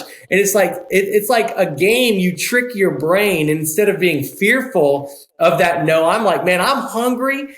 I told myself I wasn't going to eat until I got 10 no's. I'm at 9 and I just keep waiting and waiting and finally get that 10th no. And it's like, thank God, hang up the phone, go eat, And so you can play games with your mind that will help you get over that fear of rejection, that fear of going out and even asking the question. For me, when I'm selling something, it's simply transferring my belief. I believe that my CPA firm, that my CPAs, that my accounting firm can help a client better than any other firm out there. I truly believe that. And so if I don't share that knowledge with a business owner, I'm doing them a disservice. And so if you're passionate and you believe in what you're marketing, whether it's yourself, which that's always the first thing you market. People buy from you. It's not necessarily the product or service, but you need to, genuinely believe in your product or service. That's the best way to do it. And then you can convey that belief. You're transferring that belief from up here over to there and sharing with them why there's more value in this service or this product than the amount of money that they're getting ready to give you in return. And if you truly believe that, and then you deliver and they believe that, that's where you get referrals. That's where they're going to go, hey, you got to talk with Parker. Here's what he did for me. Here's what he can do for you. You give him that great level of service, that great amount of value that you add to him. But I think as a young entrepreneur, that's one of the main skill sets. Communication, obviously, I think, having your podcast, that's a great lesson in communicating and advancing your communication skills. But sales skills are the other thing I always tell entrepreneurs. Figure out how to hone your sales skills so you can go out and whatever ideas, whatever visions you have that you want to convey, you have that skill set that you can transfer your belief so someone buys into it with you. Yeah. It is interesting because for me with the podcast, it is basically communication, and then there is a degree of sales because I'm a 16-year-old with no real credibility. In the grand scheme of things, I'm not that credible. And so when I'm reaching out to guests, I have to sell myself. And I think it is interesting to approach everything in your life as a game because you also have to understand that the entire world is a game. School is a game. Everything is a game that, like school, when you're good in school, you're just playing the game the right way. I'm homeschooled now, and the value I've gotten from doing entrepreneurship stuff and internships, I'm going to remember this stuff because I was doing it. Ask me what I got, what history I learned in 7th grade. I don't know, but it's all a game. And right. So when I look at it's one of the things I struggle with, and I just talked about it on the episode that came out today with Nick Kumalatzos, is some imposter syndrome where it's like, hey, I'm not credible, and he was like, no, you're not credible. But the thing is that and he said to me, okay, I'm gonna ask you the question he asked me. Who are the only people that don't have imposter syndrome? I wouldn't know. The imposters. Because the imposters believe their own bullshit so much that they just go do it. And so it gave me that vision, and now it's like I was like, okay, because today I had to, get that episode out, but I'm like, okay, Tuesday, boom, I'm gonna reach out to, 10 or maybe 20 people. And now you're saying that, I'm like, okay, wait, I'm gonna get up, I'm gonna eat some breakfast, and then I'm gonna do some work. But then after that, there is no eating until I get that done. Right on. Or maybe it's, I mean, something like that, where I gotta figure out a way to gamify it, because I'm reaching out to people via like Instagram DMs, and so it's not like I can get an instant yes or no, an instant answer, and so it's like, how do I structure that game properly so that it's not. Set the number, because you'll know you should know your law of averages. Meaning, if I DM 100 people on Instagram, how many respond positive, how many just ghost me, and how many respond negative? I don't care about the ghosts, and I don't care about the negative responses.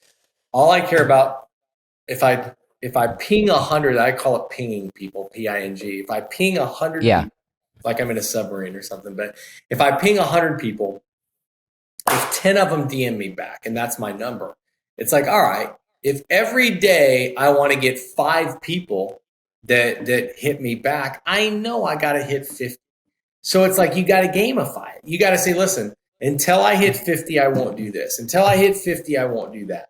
But you can figure out how many pings need to go out to get the certain amount of yeses you want to get. And at the start of that day, you determine, how many do I need to get out today?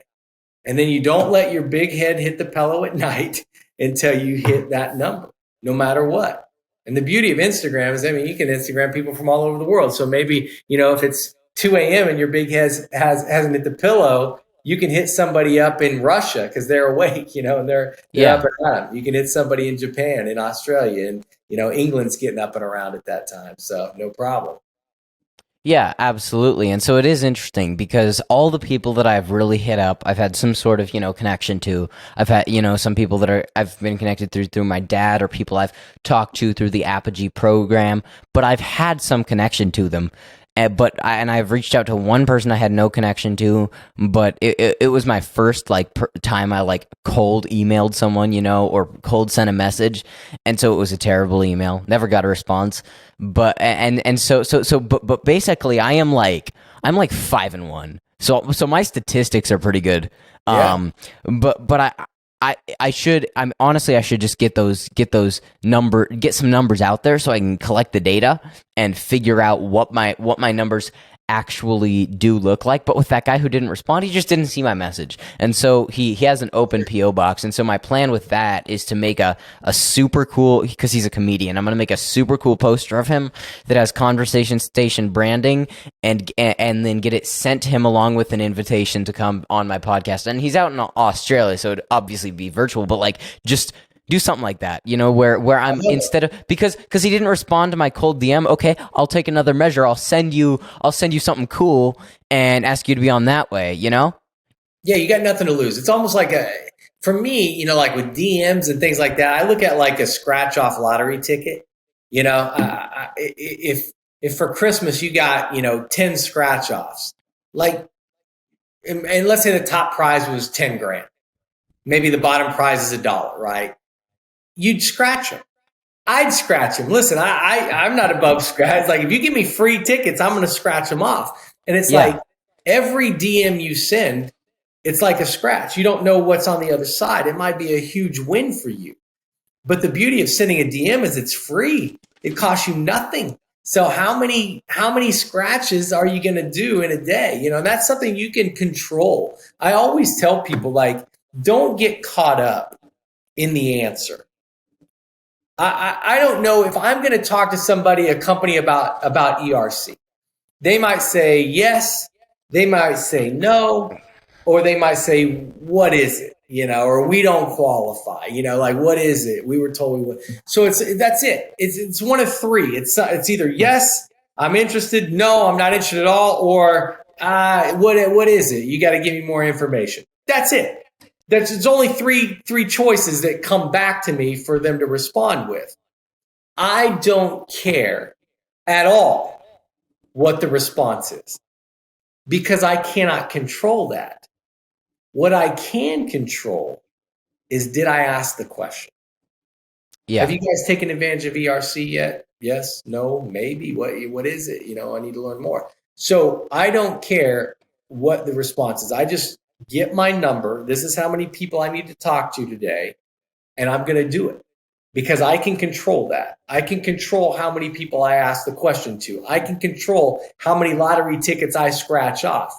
I can't control how many are winners or not, so I don't care about that. I don't get caught up in that.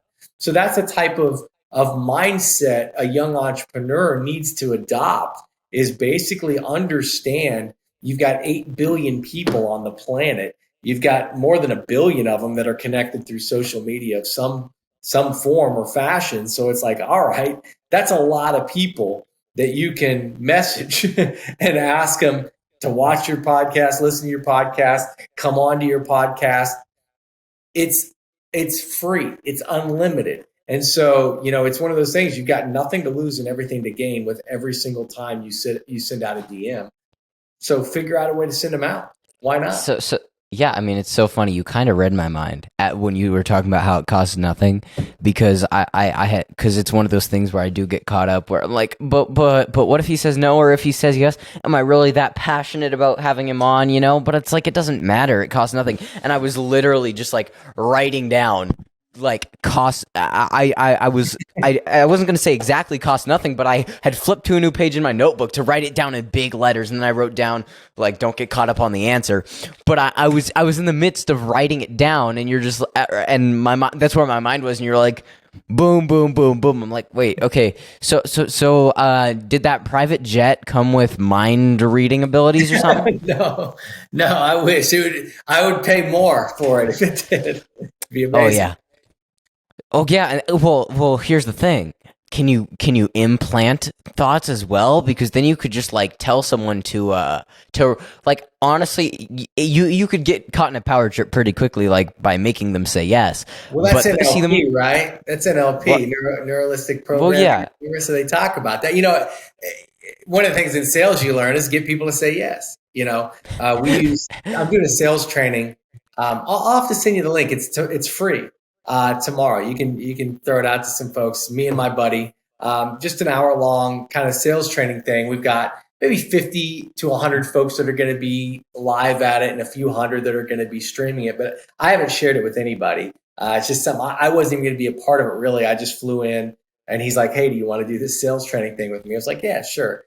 And we talk about utilizing sales techniques. One of them is called a tie down, and we'll talk about it tomorrow. But a tie down is where you make a statement that sounds like a question, but it's not. It's actually a statement. So saying something like, listen, Parker, you probably know a ton of business owners, and business owners these days are really looking for ways to make extra money coming out of the pandemic, aren't they? Yeah, that's not a question. It just sounds like it's not a question. It's a statement. It's rhetorical. Business owners are looking for ways to make a bunch of money, aren't they, Parker? And I'm nodding and I'm asking at the same time. And people go, yeah, they are. It's like, so they're agreeing with you. Like, it makes sense. Wait, people want to make money? What? So yeah, it's simple stuff. It's like, it makes sense if business owners to talk to them about making more money, doesn't it? So again, it's a statement, but it sounds like a question because I'm ending the statement with, doesn't it? And it's very seldomly when you get somebody going, no, it doesn't. It's like, because it's obvious stuff, but it's a sales technique and it works, and you learn alternative choice closes. If you want to buy something and you're at a retail store and you want to buy that shirt or whatever, Hurley, Hurley board shorts or something, you don't pull out the board shorts, walk up and the lady at the counter goes, do you really want to buy these? They never say that. They go, how you want to pay for this, cash or credit card? Like, that's an alternative choice. They assume the sale. They assume you're buying it. They're just asking you, do you want to pay with that with cash or credit? And so those sales techniques, people have been using them on us for all of our lives, and now we're just kind of educating people about those techniques. And I don't ever look at some of the things I teach people. Certainly you could use them in a less than savory fashion, I guess. You could do things to take advantage of people. And for me, my mentor, before he took me through a major sales training, there was a group of us, And I think we paid probably $700 to go to that training, a few hundred of us. But we had to take an oath basically that what he taught, we would utilize for good. And so when I'm selling someone one of my products or services, because I'm so focused on adding value, I truly believe at the bottom of my heart that what I have is more important to them than the money that it cost them to get it. Way more, like 5-10x, like way more value is being given than is being received monetarily by me. And so I don't have a problem utilizing techniques to help somebody make a move, because people don't like to make decisions. People don't like change. And so if I have to move them and facilitate action by utilizing skill sets that I've learned from my mentors over the years, I have no problem doing that. And I have no problem teaching people those techniques as long as I know they're going to use it to add value. And at the end of the day, if they're not adding value, sooner or later, it costs you way more. If you take advantage of people, if you do things the wrong way, sooner or later, the curtain's going to get raised on you. People are going to see you, that you're taking advantage of people, that you're not doing what you should be doing, that you have no integrity, and you won't be successful. And you certainly won't be as successful as if you just did the things that you knew were right and you had integrity. You say what you mean what you say. So, certainly the sales skills have come in handy for me. Being able to develop my vision of where I want a company to go, or a business or an idea, and being able to explain it in a way where people will catch that vision, buy into that vision with me, and then move forward together. And it's been really lucrative. Not every time. I mean, I swing and miss, just like, a lot of hitters do. You're going to hit some home runs and you're going to strike out some. But as we said, ready, fire, aim, or fire, aim, ready. Either way, you're pulling the trigger again because you got unlimited ammo. So you step up, you take another swing. You don't worry about the yeses, the nos, the maybes. You just keep taking swings, keep asking the questions. The better you get, the better your technique, the more yeses you get. Talk to 10, get 1. Talk to 10, get 1. Then you talk to 10, you get 2 because you got better. Then you get 3. Then you get 5. Then you get 7. Nobody gets 10 out of 10. If you get 3 out of 10, you're going to clean up because you got the formula. If you get any higher than that, you're world class. I mean, you don't even have to get higher than that. You get 1 out of 10. That's all you need. Then you just go, hey, with social media, I can talk to 1,000 people a day. I can sign up 100 people a day. If I get 1 out of 10 and talk to 1,000, that's easy.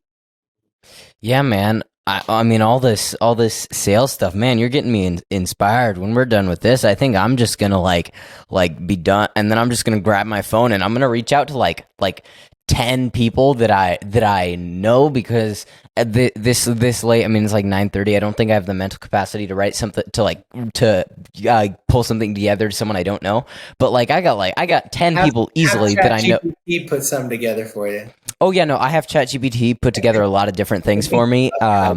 Like when there were 7 different sources of 7 different descriptions of Tony Swantek, and none of them covered everything. I was like, hey, ChatGPT, could you combine these things for me? Because I have all these different sources, a podcast intro, a description here, a little blurb from his outdated LinkedIn, all of these different things. I should update that. I've never. Oh, no, I looked on there and it's like, it's saying you're still at these things that they're from like 1996, I'm like, I don't think he's still working there, but no, it was but using something like that. But I'm like, hey, I'm just gonna reach out to, I have a couple of people in mind. I'm like, hey, I'll just send them a message. And this is one thing I've learned, super powerful. If you're talking to successful people that get all the DMs coming in, hundreds of DMs a day, send a voice message. It stands out among the crowd because everyone is sending these texts. But with Rodney, if I send him a text, crickets. Yeah. I send him a voice message, boom. But then if I send him a text to follow up the voice message after he responds to me, crickets. So it's just like voice messages and if you're asking someone to come on your podcast, they probably want to hear the voice of the guy they're going to be talking to. I mean, it's on Instagram so they can see all my clips, but like I'm like, hey, and even with people I know, it's also easier than typing it up. It's like, hey man, I have a guy who we talked about it before. I'm like, I'll just do that. I'll be like, hey man, you want to schedule something in the next couple weeks? Let's get a podcast episode done, and boom, and so that's what I'm gonna do. But man, I think that your little spiel just then is so great. Man, it was a mistake not to have water at my desk this time. No worries. I had my wife bring me some, so it's a good move. Yeah. I mean, I'm feeling like we've kind of covered everything. How are you feeling? Is there anything you wanna cover before we wrap things up? Listen, Any final thoughts? I can talk a long time about life, about success principles. I definitely think we've covered a lot of info that hopefully will add value to people that listen to this, and hopefully adds value to you and to me. Going through it, it's always one of those things. I think a lot of times people that are mentoring can learn a lot just because they forget a lot of times the things that they learned, the basics. And, as I go back into the field, I've been in operations a lot with Jorns to keep up with the amount of sales that are coming in. And I'm getting close to scaling where we can take on more and more clients. And the second we get to that point, I go back into the sales side, which is where I want to be. My strength is really recruiting, building sales organizations, training those organizations, and selling.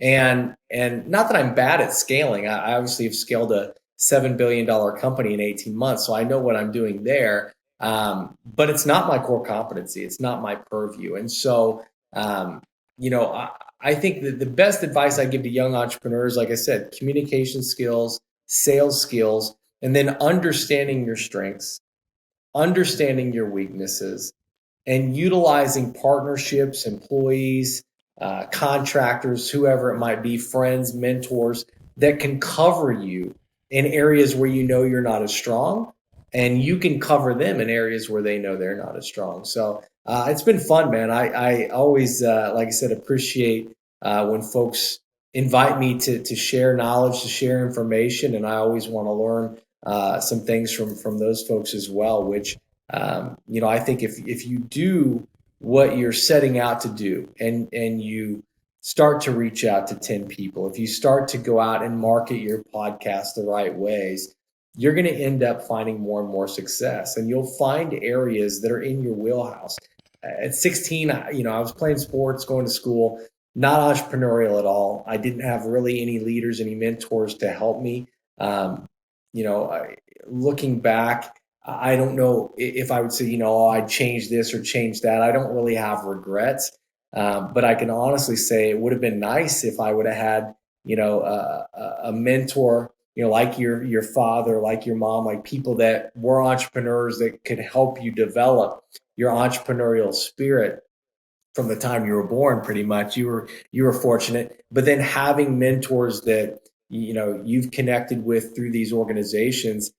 Just take advantage of it, Parker. That's the thing. You've got some amazing people that are in your life, sharing amazing information. Again, it's not getting the knowledge that's power. It's the application of knowledge that's power. If you have all this knowledge and you don't do anything with it, nobody's going to know about it. Nobody's going to be affected. You're not going to add value to as many people as you could if you educate people utilizing the knowledge that these folks have imparted on you, and you're consistent, you're disciplined, you'll end up being really, really successful. So it's been a pleasure. Maybe like I said, we'll get a chance to chat again on a podcast, and if all goes well, maybe we'll bring the jet out to hang out with your dad and you and the family, and we can grab some dinner and hang out a little bit. Yeah, man. Thank you so much. I'm really excited. You've gotten, the last 2 episodes I've done, a big focus has been, sort of marketing, and it's been in different lights for you. I feel like most of our stuff was network and marketing. But with the last episode, we talked a lot about and I basically developed a strategy while talking to him about how I would reach out to guests. And so now I'm like really amped. I'm like, dude, I gotta, when this episode's over, I gotta go grab a drink of water, and then I gotta sit down and send some voice messages out. But thank you so much. And I gotta say this, you can say that you are the longest episode in the history of this podcast. We're almost at 2 hours if we take into account the 7 minutes of footage we had before you had that little glitch early on. So I mean, my longest episode to date had been like an hour 26. And I mean, honestly, this conversation was so great. Some of the episodes, I feel like I have to, sort of do a little bit of extra to keep the conversation flowing, ask a lot of questions. But man, this one has just been so good, so chock full of knowledge. Thank you so much. You're welcome, Parker. It's a pleasure, man. I think that the last Joe Rogan one I was listening to was a mathematician. I think it was like 4 hours.